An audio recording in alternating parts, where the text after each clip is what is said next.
গত 17 তারিখ রাতে মহিবুল এবং নাসরিন নামের এক নারী পুরুষকে দেখা গেছে যে নারী রক্ষা করছে দুই কিশোরের হাত থেকে এক পুরুষকে।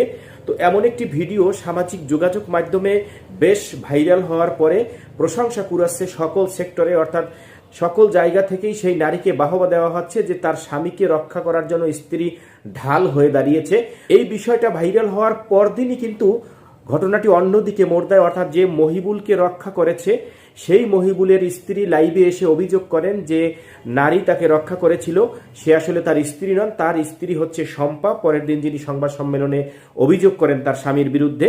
তো আসলে বিষয়টি হচ্ছে দুটি বিষয়, একটা হচ্ছে যে প্রেমিকা তার প্রেমিককে বাঁচানোর জন্য জীবনের ঝুঁকি নিচ্ছে, অর্থাৎ মৃত্যুর ঝুঁকি নিয়ে তিনি রক্ষা করছে তার প্রেমিকাকে। অপর দিকে দেখা যায় যে স্ত্রী তার স্বামীকে ফাঁসানোর জন্য বিভিন্ন গণমাধ্যমে বিভিন্নভাবে তিনি তার স্বামীর বিরুদ্ধে নানা অভিযোগ দিচ্ছে।